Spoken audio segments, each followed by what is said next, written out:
Every year, Americans spend over $40 billion on probiotic supplements, $40 billion on capsules containing between 2 and 10 strains of bacteria, packaged in factories, shipped across the country, sitting on store shelves under fluorescent lights, and most of them deliver a fraction of what they promise because the human gut is not a problem solved by a pill. Here is what no one in that $40 billion industry wants you to know. In 1908, a Russian scientist named Elie Mechnikov won the Nobel Prize in Medicine. His central argument was this: most of what we call aging, the fatigue, the weakened immunity, the digestive decline, the inflammation that settles into joints and organs and never quite leaves, most of it begins in the gut. And the key to slowing it down, he said, was something traditional cultures had been doing for thousands of years, without any scientific framework to explain why it worked. They were fermenting their drinks. Not wine, not beer. Living drinks, teeming with beneficial bacteria, that replenished what modern life was systematically destroying. The medical establishment of 1908 largely ignored him.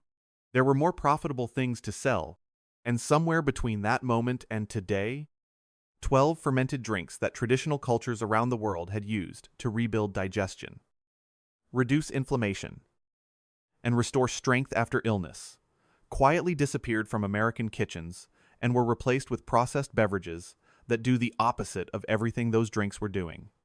Today, we bring them back. We are going through all 12, the history, the science, and exactly how to make each one at home, often for less than $2 a batch. Pay close attention to number 1.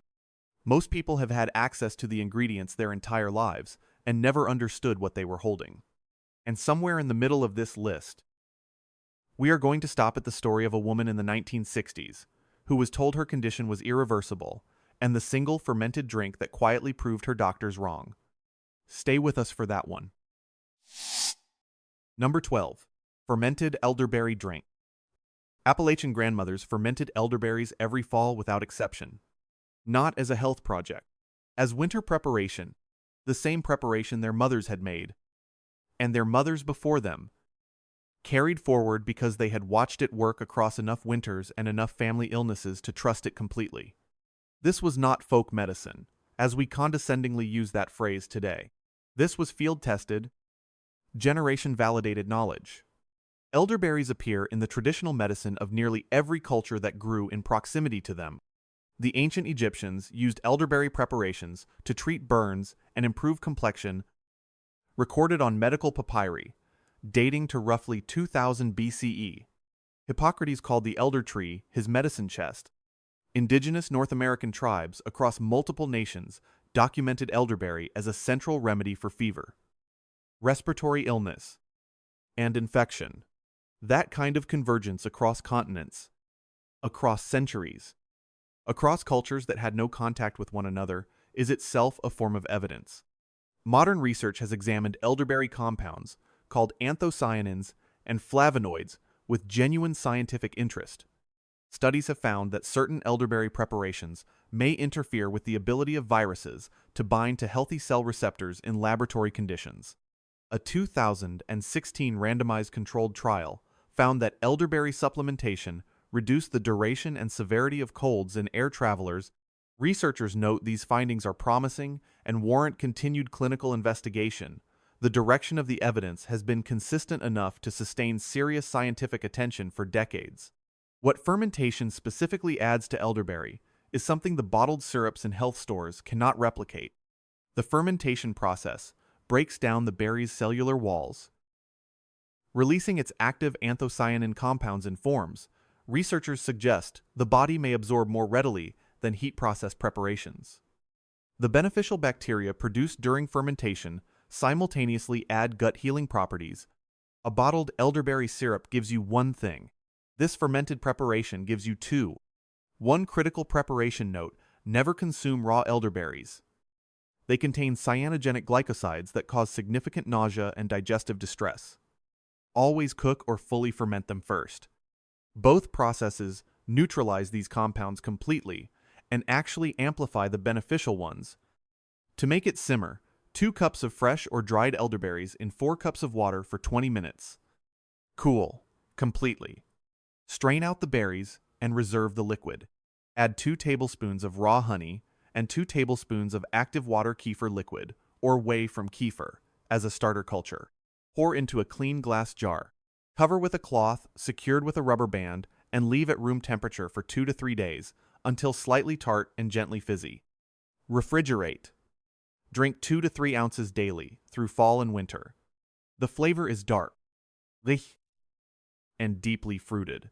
Nothing in a health store bottle comes close to what this preparation delivers at a fraction of the cost. The Appalachian grandmothers, keeping a jar in their root cellar through every hard winter, were not following a recipe. They were following results. They had watched work across generations. The science is now beginning to understand the mechanism. Number 11. Rejuvelac. In the 1960s, a woman named Anne Wigmore was told by her doctors that her degenerative condition was irreversible and that she should prepare for a life of decline. She refused. Instead, she returned to the traditional food wisdom she had watched her Lithuanian grandmother practiced decades earlier, fermenting sprouted grains into a simple drink and consuming it daily alongside raw living foods. Within months, her condition improved dramatically enough that her physicians described the change as unexpected. She spent the rest of her life teaching others what she had found. The drink at the center of her recovery was Rejuvelac. Rejuvelac is made by sprouting whole grains, wheat berries, rye, quinoa, or buckwheat, and soaking those sprouted grains in water for 2 days until natural fermentation begins. The resulting liquid is slightly cloudy, mildly tart, and contains natural enzymes, beneficial bacteria, and a concentration of B vitamins, including B12. B12 deficiency is among the most common and least diagnosed contributors to the fatigue, mental fog, low mood, and neurological changes that many people over 60 experience and attribute simply to age. The body's ability to absorb B12 from food declines significantly with age, as stomach acid production drops. Rejuvelac delivers B12 alongside the enzymatic environment that supports its absorption, a combination that no isolated supplement replicates. Here is the detail that most people who have heard of Rejuvelac miss entirely. The sprouting process before fermentation activates enzymes inside the grain that break down phytic acid, a compound that binds to minerals like zinc, iron, and magnesium, and prevents the body from absorbing them. Unsprouted grains, including whole grain breads and cereals marketed as health foods, contain significant amounts of phytic acid. Sprouting neutralizes it. What you drink in Rejuvelac is nutrition in a form the body can actually use. Not nutrition it has to fight to extract. To make it, soak half a cup of whole wheat berries or quinoa in water for 8 hours. Drain and rinse. Place in a jar covered with cheesecloth, rinsing twice daily for 2 days until small white sprouts appear. Transfer the sprouted grains to a clean jar and cover with 2 cups of filtered water. Leave at room temperature for 2 days. The liquid should turn slightly cloudy and smell pleasantly yeasty, like mild sourdough. Strain and refrigerate. Drink half a cup before meals. The spent sprouted grains can go through a second batch with fresh water before composting. Anne Wigmore's doctors called her recovery impossible. The drink she built it around was made from sprouted grain and water. That gap between what medicine expected and what she experienced is the most precise summary of why these drinks disappeared and why they deserve to come back. Number 10. Shrub colonial drinking vinegar. Before every main meal in colonial American households, families drank a small cup of something that almost no American has encountered today. Not water, not wine. A small cup of fruit-infused drinking vinegar that prepared the digestive system for the meal about to arrive. It was called a shrub. And the fact that it disappeared from American tables at roughly the same time that chronic digestive complaints became one of the most commonly reported health issues in the country is a connection worth sitting with. Drinking vinegars appear across ancient cultures independently, Persian physicians prescribed fruit vinegars for digestion as early as 400 BCE. Oxymel honey and vinegar combined was one of Hippocrates' most frequently prescribed preparations. Medieval European physicians kept vinegar-based preparations as standard pharmacy items. Colonial American shrubs were the continuation of a tradition reaching back thousands of years across multiple medical traditions, all reaching the same functional conclusion. The mechanism is straightforward. The acetic acid in raw apple cider vinegar stimulates hydrochloric acid production in the stomach. Low stomach acid, a condition called hypochlorhydria, is now recognized as a primary driver of the bloating and digestion, uncomfortable fullness after meals, and acid reflux that many older adults manage with antacids.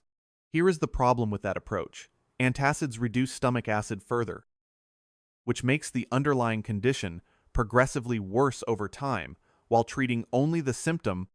A small shrub before meals works in the opposite direction, supporting the body's natural digestive function rather than suppressing it.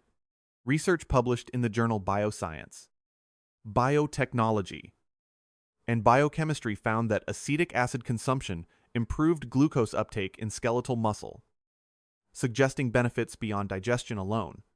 The colonial families who drank this before every meal were not following science. They were following results that worked consistently enough to become daily habit across generations. To make it, combine 1 cup of fresh or frozen berries, elderberry, blackberry, and raspberry were the most common colonial preparations, with 1 cup of raw apple cider vinegar in a glass jar. Seal and refrigerate for 5 to 7 days. Shaking daily. Strain out the fruit, pressing firmly to extract all liquid. Stir in half a cup of raw honey until dissolved. This concentrated shrub syrup keeps refrigerated for several months. To drink, add 1 to 2 tablespoons to a glass of cold water, still or sparkling, approximately 15 minutes before your largest meal. The flavor is bright, tart, and complex, something entirely different from what the word vinegar suggests before you try it. Colonial families consumed this daily without thinking of it as medicine, because to them, it simply was food. Number 9. Junte. Most people, very few, have encountered its rarer, more carefully cultivated counterpart. Junte is produced through fermentation in the same broad method as kombucha. A living culture transforms a sweetened tea base into a probiotic drink over 1 to 2 weeks. But the specific difference that separates Jun from kombucha is not cosmetic. Instead of black tea and refined sugar, Jun uses green tea and raw honey. That substitution changes the biochemical profile of the final drink in ways that researchers studying fermented beverages have found genuinely significant. Green tea contains a compound called epigallocatechin, gallate EGCG, one of the most extensively studied polyphenols in nutritional science. With research examining its relationship to cellular protection, brain health, and inflammatory pathways, black tea contains far lower concentrations of EGCG, because the oxidation process that turns green tea black destroys most of it. Raw honey, unlike the refined sugar used in kombucha, carries its own natural antimicrobial compounds, particularly methylglyoxal and hydrogen peroxide, alongside natural prebiotics called oligosaccharides that feed beneficial gut bacteria. Refined sugar feeds neither. The specific bacterial culture used to ferment Jun, genetically distinct from the kombucha SCOBY, produces probiotic strains found in no other fermented drink currently documented. Tibetan monastic communities are said to have cultivated and guarded this culture for centuries, using Jun as both a daily health tonic and a specific remedy during illness and high-altitude exertion. The culture's long isolation in those communities may explain why its bacterial profile differs so markedly from any other fermented beverage. For anyone over 60 seeking cognitive support alongside gut health, and the connection between gut bacteria and brain function is one of the most active areas in current neuroscience. Jun delivers green tea's neuroprotective compounds, raw honey's healing properties, and a probiotic profile unlike anything else available in a single daily drink. To make it, Jun cultures are available from specialty fermentation suppliers online. Brew 2 liters of high-quality loose-leaf green tea. and allow it to cool completely to below 90 degrees Fahrenheit. This is essential, as heat destroys both the honey's active compounds and the living culture. Dissolve 1 cup of raw honey into the cooled tea, stirring gently. Add the Jun culture and 1 cup of starter liquid from a previous batch or a trusted Jun supplier. Cover with a breathable cloth and ferment at room temperature, ideally between 68 and 75 degrees Fahrenheit, for 7 to 14 days. Jun cultures are more temperature sensitive than kombucha scobies. They dislike heat above 80 degrees Fahrenheit and respond poorly to direct sunlight. When the flavor is delicate, slightly floral, and pleasantly tart, bottle and refrigerate. The patience the drink requires is part of what makes it worth finding. Number 8. Water kefir. Water kefir removes every remaining excuse for not consuming beneficial bacteria daily. No dairy. No complicated equipment. No long fermentation windows, requiring careful temperature management. Water kefir grains, small translucent crystal-like clusters of bacteria and yeast, are added to sugar water, fruit juice, or coconut water, and left to ferment for just 24 to 48 hours. What results is lightly fizzy, refreshing, and gently tart. But here is what most people who know about kefir miss. The bacterial strains in water kefir are meaningfully different from those in dairy kefir, and different again from those in kombucha. That is not an accident. It matters. The gut microbiome is not a single ecosystem benefiting from one type of probiotic. It is an extraordinarily complex community of hundreds of species interacting with one another and with the gut wall. And different fermented drinks support different populations within that community. Research published in the journal Frontiers in Microbiology found that water kefir contains specific strains, particularly Lactobacillus nigelii and Bifidobacterium psychroaerophyllum, that are rarely found in dairy ferments and appear to play distinct roles in gut lining, integrity, and immune signaling. Drinking only one type of fermented beverage, however excellent, leaves portions of that community unsupported. For anyone over 60 who has taken antibiotics in recent years, and the average American over 60 has completed multiple antibiotic courses, each of which disrupts the gut microbiome significantly and indiscriminately, water kefir offers one of the gentlest and most practical ways to begin rebuilding what was lost. The grains multiply with every batch, meaning one initial purchase produces an endless supply for the rest of your life at essentially zero ongoing cost. Traditional communities that drank fermented beverages daily were not doing so because they understood microbial diversity. They were doing so because they had watched what happened to the people who stopped. To make it dissolve, 3 tablespoons of cane sugar in 4 cups of filtered water and allow to cool to room temperature. Add 2 tablespoons of water kefir grains. Cover with a cloth and leave at room temperature for 24 to 48 hours. Tasting from the 24-hour mark.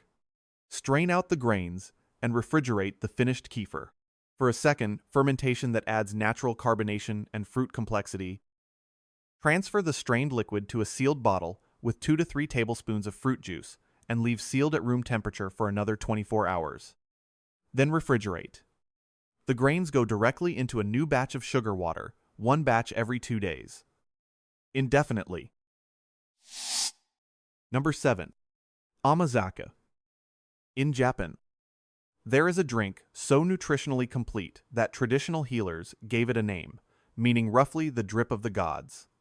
It is called amazake, and it has been made in Japanese kitchens and consumed at shrines, at festivals, and beside sickbeds for over 1,000 years.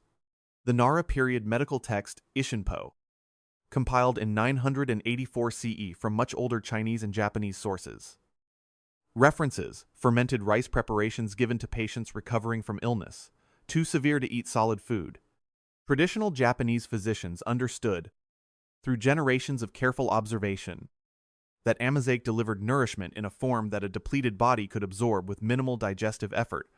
Modern nutritional science has confirmed the mechanism. Amazake is made by fermenting cooked rice with koji, a natural mold culture called Aspergillus oryzae, which breaks down rice starches into simple glucose and maltose, and simultaneously releases a dense concentration of B vitamins, particularly B1, B2, B6, and folic acid, alongside natural enzymes, essential amino acids, and resistant oligosaccharides that feed beneficial gut bacteria. The natural sugars produced during koji fermentation provide accessible cellular energy without causing the sharp blood glucose spike that refined sugar triggers, a distinction that carries real significance for anyone managing blood sugar sensitivity, which increases with age. What distinguishes amazake from every other drink on this list is its specific relevance to recovery, not prevention recovery, after surgery, after illness, after chemotherapy, after any serious depletion of the body's reserves. Amazake provides dense nutrition in a form that bypasses the heavy digestive work other foods require. Japanese hospitals have traditionally included it in recovery protocols. The body barely has to work to absorb what it needs from a warm bowl of amazake. For anyone over 60 dealing with the kind of fatigue that sleep alone does not resolve, or recovering from anything that depleted the body's reserves, this is one of the most overlooked nutritional tools available. To make it, cook 1 cup of short grain rice until very soft and slightly sticky. Cool to exactly 140 degrees Fahrenheit. Use a thermometer. This temperature is not approximate. Higher heat kills the koji culture and stops fermentation. Mix in half a cup of dried koji rice. Available from Japanese grocery stores and online retailers. Place in a covered container wrapped in towels to maintain warmth, or in a slow cooker, set to its lowest setting with the lid slightly ajar. Leave for 6 to 10 hours. The mixture should become noticeably sweet as fermentation proceeds. No added sugar is needed at any point. When fragrant and sweet, serve warm as is, or blend smooth and thin with additional warm water. Refrigerate for up to 5 days. Drink a cup in the morning. Warmed. When the body needs something gentle before anything else. Number 6. Fermented turmeric drink. Turmeric has a genuine problem that no one selling turmeric supplements wants to discuss prominently. The active compound curcumin is notoriously difficult for the human body to absorb. Research consistently shows that standard turmeric preparations, powders, capsules, most commercial beverages deliver far less curcumin to the bloodstream than the laboratory evidence for curcumin's activity would predict. The curcumin passes through largely intact, unused. This is why studies on turmeric supplementation produce inconsistent results, despite strong laboratory evidence of the compound's activity in cell cultures. Traditional Sri Lankan and South Indian communities solved this problem over 1,000 years ago without knowing the biochemistry. They fermented fresh turmeric root in clay pots with water and natural cultures, consuming the resulting tangy golden liquid daily as a remedy for joint discomfort, digestive inflammation, and seasonal immunity. The same practice appears independently in traditional Okinawan medicine. Fermented turmeric, called ushina, was consumed by elders in communities whose longevity data continues to draw scientific attention today. Multiple traditional medical systems, with no contact between them, converging on the same fermentation approach to the same plant, is a form of evidence that deserves respect. What fermentation does to turmeric is biochemically significant. The process breaks down the root's cellular walls and, through microbial enzymatic activity, transforms curcumin into metabolite forms, specifically tetrahydrocurcumin, that researchers have found the body absorbs at meaningfully higher rates than standard curcumin. A 2016 study in the journal Food Chemistry found that fermented turmeric preparations showed substantially increased bioavailability compared to unfermented controls. The addition of freshly ground black pepper, which contains a compound called piperine that inhibits the liver enzyme responsible for rapidly clearing curcumin from the bloodstream, amplifies the absorption further still. Traditional preparations across South Asia almost universally combined turmeric with black pepper. They did not know about piperine. They knew what worked. To make it grate or slice 4 ounces of fresh turmeric rootware gloves as it stains intensely and place in a clean glass jar. Add 1 generous pinch of freshly cracked black pepper, 1 teaspoon of raw honey, and 2 tablespoons of liquid from an active kombucha batch or kefir whey as a starter culture. Fill the jar with filtered water, cover with a cloth, and leave at room temperature for 2 to 3 days. Tasting from day 2. Until the liquid is pleasantly tart and golden. Strain and refrigerate.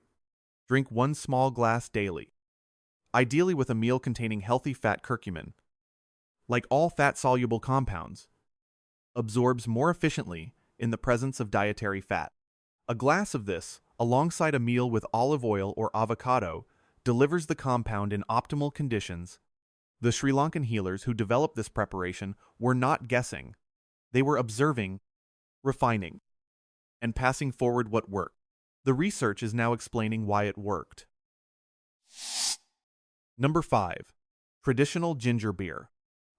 The ginger ale sitting in every grocery store refrigerator today and traditional ginger beer share almost nothing except the word ginger. Commercial ginger ale is carbonated water with synthetic ginger flavoring added after manufacturing. There is effectively no fresh ginger in it. Traditional ginger beer is a living fermented drink produced using a ginger bug, a culture of wild yeast and beneficial bacteria cultivated from fresh ginger root, water, and sugar over 5 to 7 days.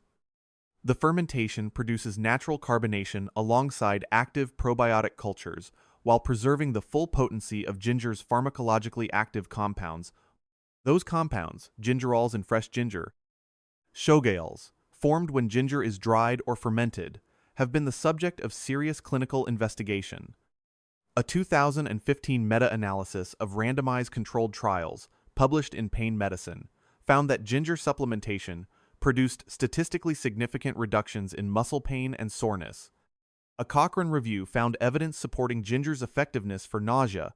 Research on shogaols, specifically the compounds formed during fermentation, has found anti-inflammatory activity in cell studies that exceeds what unfermented fresh ginger delivers.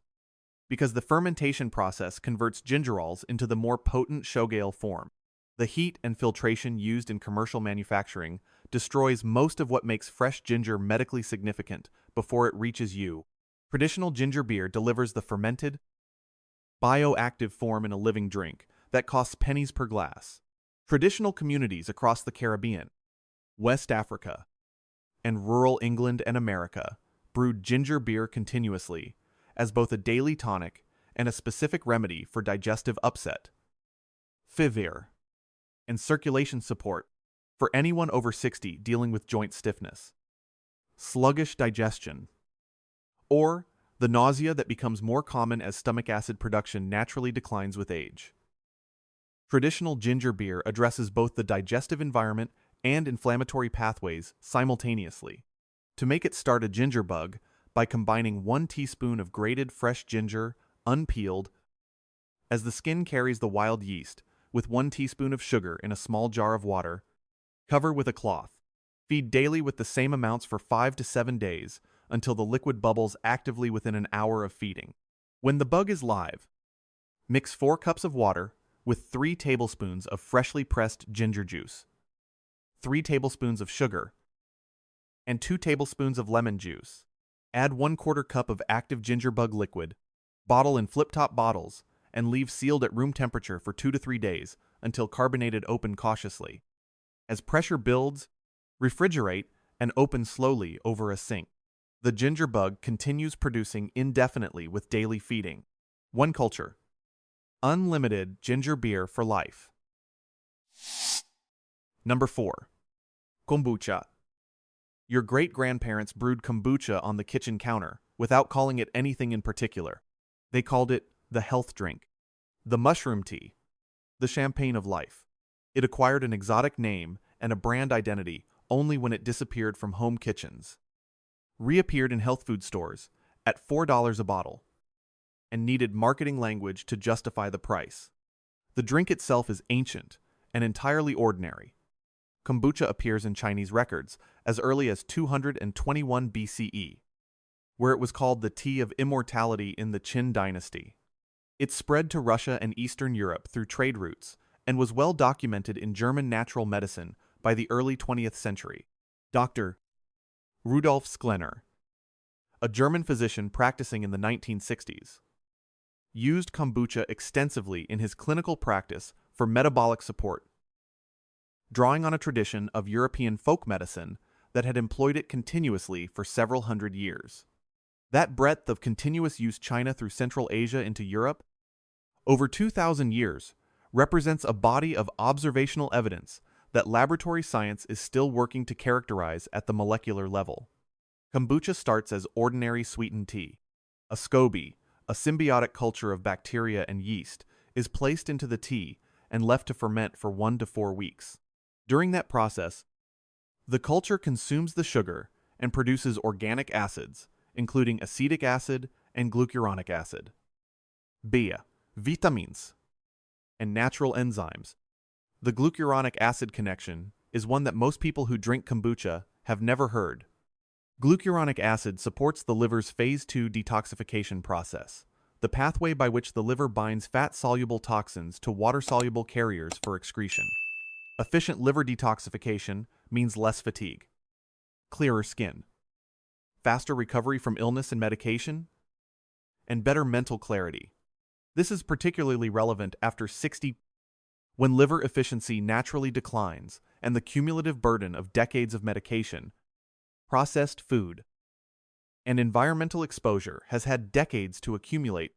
To make it, brew 2 liters of black or green tea. Add 1 cup of sugar and stir until dissolved. Cool to room temperature. Never add a SCOBY to hot liquid. Pour into a glass jar. Add your SCOBY and 1 cup of starter liquid from a previous batch or raw store-bought kombucha. Cover with a cloth. Leave at room temperature for 7 to 14 days. Tasting from day 7 onward. When pleasantly tart and slightly effervescent, bottle and refrigerate. SCOBYs are available online for a few dollars and properly cared for. Last, indefinitely. The commercial versions are real kombucha, but the live culture count after pasteurization and shelf stabilization is significantly lower than freshly brewed homemade. The difference matters. Number 3. Switchel. Switchel built America. That is not a figure of speech. During the colonial and frontier era, farmers working 12-hour days in full summer heat drank switchel continuously from clay jugs to stay functional. Not water. Not anything else switchel. The recipe was consistent across 200 years of American farming because it worked consistently across 200 years of American farming. Apple cider vinegar, raw ginger, molasses, or honey. Water. 4 ingredients. That combination delivered what we now spend billions of dollars annually purchasing in brightly colored sports drinks with synthetic electrolytes and artificial flavoring. The molasses in traditional switchel is the element that most completely demolishes any argument for modern sports drinks. Blackstrap molasses, the dark, dense byproduct of sugar refining. The part of the cane that is thrown away after the white sugar is extracted contains what the sugar refiners kept for themselves and discarded the rest. 1 tablespoon of blackstrap molasses provides approximately 20% of the daily recommended magnesium, 15% of daily iron, and meaningful amounts of potassium, calcium, and B6. Magnesium is the mineral most directly involved in muscle contraction and relaxation deficiency, causes exactly the cramping, twitching, and poor recovery that hard physical labor in summer heat produces. The farmers drinking switchel were replacing magnesium in real, bioavailable form.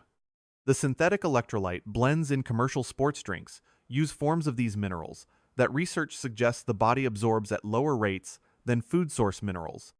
The switchel farmers were not behind the science. The science has been catching up to the switchel farmers. Apple cider vinegar provided acetic acid to support digestion and glucose metabolism during sustained exertion. Fresh ginger reduced inflammation in overworked muscles and joints through its gingerol and shogaol content. Together, the 4 ingredients addressed hydration, mineral replacement, anti-inflammation, and digestive support in a single clay jug. When commercial sports drinks arrived in the 1960s, switchel disappeared from American kitchens almost overnight. The marketing was better. The product was not. To make it, mix 2 tablespoons of raw apple cider vinegar with the mother, the cloudy sediment at the bottle's bottom, 1 teaspoon of blackstrap molasses. 1 teaspoon of freshly grated ginger or half a teaspoon of dried ginger powder, and a pinch of sea salt into 2 cups of cold water. Stir well. Drink immediately or refrigerate. For anyone over 60 dealing with muscle cramps, poor recovery after physical activity, or low energy in warm weather.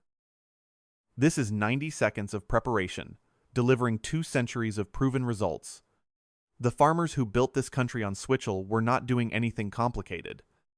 They were doing what worked. Number 2. Beet kvass. Eastern European grandmothers kept a jar of beet kvass on the counter year-round.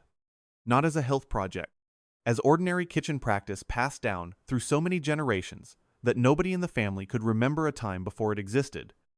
3 ingredients. Raw beets chopped into cubes. Salt water poured over them. A counter to leave them on for 3 to 5 days. That is the entire process. The deep ruby color of beet kvass is not cosmetic. It tells you exactly what you are looking at. Beets are among the richest dietary sources of natural inorganic nitrates, compounds the body converts through a 2-step bacterial process into nitric oxide. This is a critical vascular compound that signals smooth muscle in blood vessel walls to relax, widening the vessels and improving blood flow throughout the entire body. Better circulation means more oxygen reaching the brain, the heart, and working muscles. A landmark 2010 study published in the American Journal of Physiology found that dietary nitrate supplementation through beet juice significantly improved exercise efficiency. In older adults, they could accomplish the same physical work with measurably less oxygen consumption.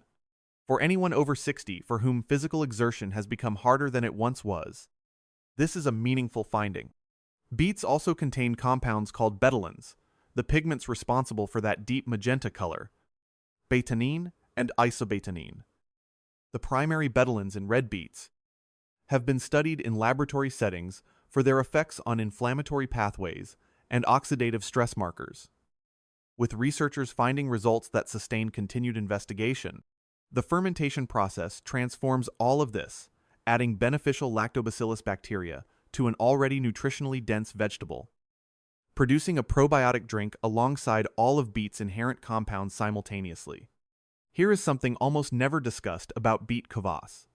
The fermentation process also reduces oxalic acid, a compound present in raw beets that can bind to minerals like calcium and reduce their absorption.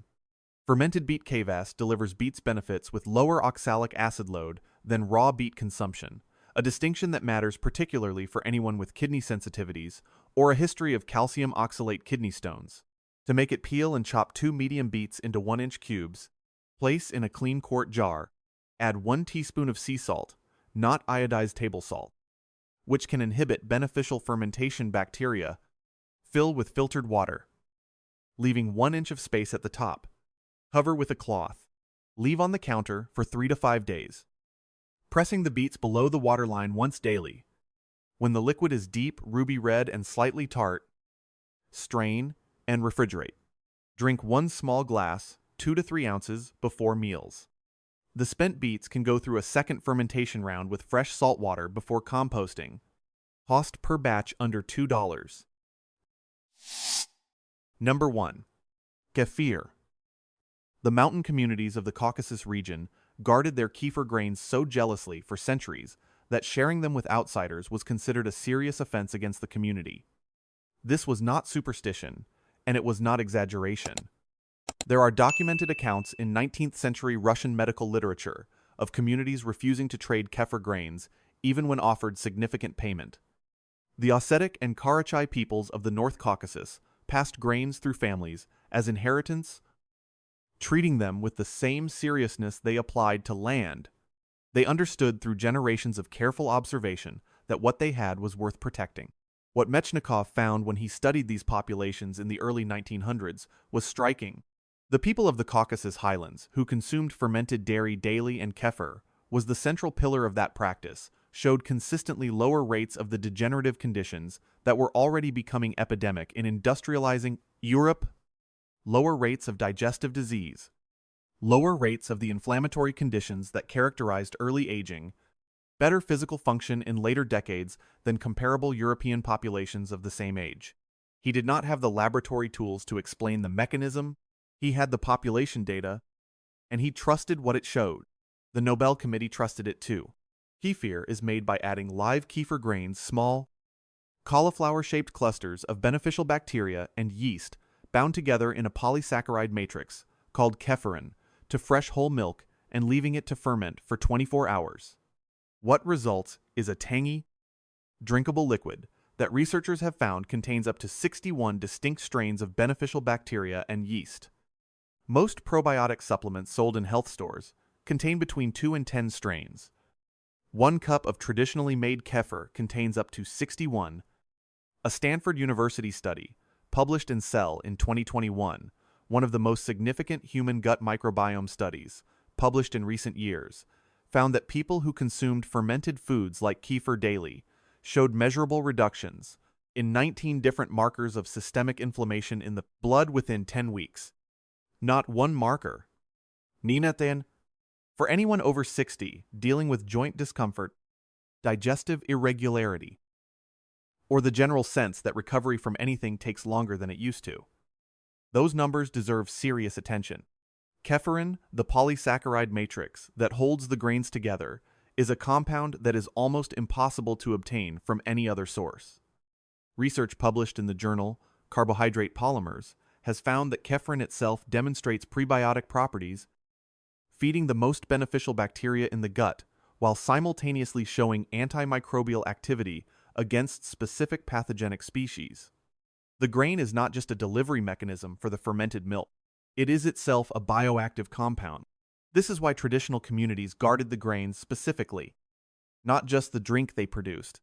To make it kefir, grains are available online and increasingly in health food stores. Add 1 to 2 tablespoons of grains to 2 cups of whole milk in a clean glass jar. Cover with a cloth, secured with a rubber band, and leave at room temperature, ideally between 68 and 78 degrees Fahrenheit for 24 hours. The milk will thicken slightly and smell pleasantly tangy. Strain out the grains, they will feel like soft, wet cauliflower, and refrigerate the finished kefir. Start the next batch immediately with the same grains in fresh milk. One initial purchase produces an unlimited supply. The grains grow with each batch and can be shared, dried, or frozen as backup. Drink 1 cup daily, plain or blended into a smoothie. A pinch of good vanilla and a tablespoon of raw honey makes it a genuinely satisfying daily practice rather than medicine you talk yourself into. The sweetened commercial kefir versions in grocery store refrigerator sections are real kefir, but the live culture count after processing is significantly lower than fresh, homemade, and the sugar content works actively against what you are trying to achieve. The real thing takes 24 hours and 1 glass jar. The communities who protected those grains with such ferocity across centuries were not being sentimental. They were protecting their medicine. The research has simply given us the vocabulary, at last, to understand why. Before you close this video, one thing deserves your attention that most people who discuss fermented drinks never address directly. Every single drink on this list depends entirely on living organisms, bacteria, and yeast that are fragile, temperature sensitive, and destroyed by heat, chlorine, and the industrial processing that defines modern beverage production. A pasteurized kefir contains no living bacteria. A shelf-stable kombucha has been heated to extend its shelf life, killing what made it worth drinking. A ginger ale contains no ginger with any biological activity whatsoever. The active compounds in these drinks, the kefirin in kefir grains, the shogales formed during ginger fermentation, the bioavailable curcumin metabolites in fermented turmeric, the live nitrate-converting bacteria in beet kvass, all of them are destroyed before they reach a factory-sealed bottle or a brightly labeled supplement container. What you pay for is the appearance of the drink, not its substance. Every traditional culture that developed these preparations understood, through observation, rather than biochemistry, that the preparation method was inseparable from the benefit. You did not boil kefir. You did not heat honey into hot liquid. You did not pasteurize your fermented elderberry. The preparation was the medicine, and the precision of the preparation was what protected it. The deeper question worth sitting with after this video ends is this. If Mechnikov was right in 1908, and the evidence suggests he was more right than the medical establishment that dismissed him wanted to acknowledge, then the last 100 years of replacing these living drinks with processed, shelf-stable, profitable alternatives has been among the most consequential health decisions made for us, rather than by us. The drinks on this list cost almost nothing. They take almost no time. They have been tested not for 10 weeks in a clinical trial, but for thousands of years across populations whose health outcomes speak for themselves. If this kind of knowledge is worth sharing, hit like and subscribe. We are building a library of exactly this. One video at a time. Share this with someone who needs it. And tell us in the comments which of these 12 will you make first. Or better yet, are there fermented drinks from your own family's tradition we have not covered yet, because those stories are exactly what we want to hear next.